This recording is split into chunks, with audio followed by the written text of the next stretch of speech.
Several members of the Fresno Fire Department received honors today for their acts of heroism. They were honored at a ceremony in downtown Fresno. Among them, firefighters who saved the life of that Fresno toddler who fell into a swimming pool. Doctors say it's a miracle that the little girl survived.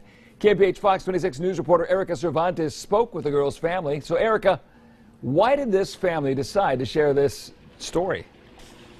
Well, Monty, it's a really sad and happy story. They wanted to let people know that anytime a small child is near a pool, it's a dangerous situation.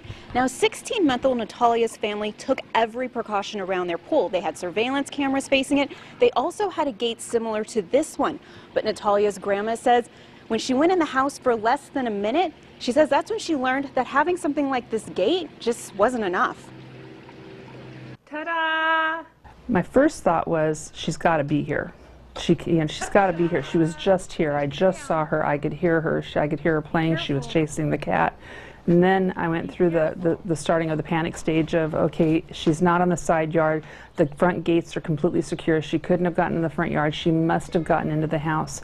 And so I started toward the house and then just got the gut feeling I better go around and check the side of the pool just to make sure, thinking that she might be on this side of the yard, not past the pool fence. And that's when I saw her floating in the pool. I yelled out, "No, God, don't do this," and I started running toward the pool. When I ran, I tore a leg muscle, so I ended up crawling to the pool, and I jumped in and lifted her up, and she was blue and gray.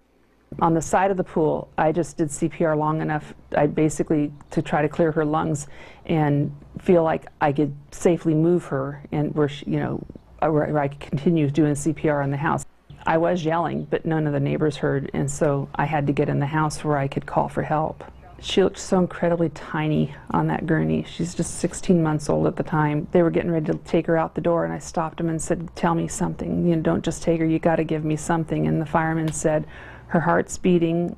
She's trying to breathe on her own. She needs a lot of help. We got to go." And those 4 sentences were my lifeline until I got to see her again. They pulled my kids aside and told them that the daughter that they saw that morning was gone, and we had to just pray for survival at that point. And she beat all the odds. It wasn't probably until 4 days after that we realized that our prayers had been answered and that she was going to be fine. She was back to her same personality, same mannerisms, same smile, same everything. Pretty proud of yourself, aren't you? It's sometimes beyond comprehension to think that she could be that far gone to where she was unconscious and cold to where she was completely back with us.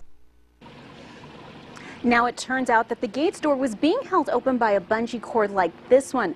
Natalia's grandma tells me that her husband was doing yard work over the weekend and he went ahead and left the gate open like this, and they forgot to double check it. So, Monty, they just want to make sure everyone knows, always double check. Make sure that the gate door is always closed. Such an important lesson because of, well, examples just like that one, but it is so good to see how well off Natalia seems to be now. I mean, she's basically in perfect health, right?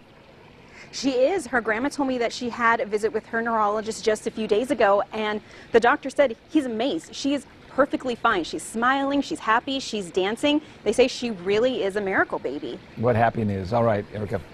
Firefighters say the best way to protect your child from drowning is to constantly watch them when they're around water. And of course, several firefighters and members of the community were honored tonight at Fresno City Hall for acts of heroism like that. Saving her, that little girl's life. Gosh, what a powerful story, just to hear it through the grandmother's eyes and everything she was going through.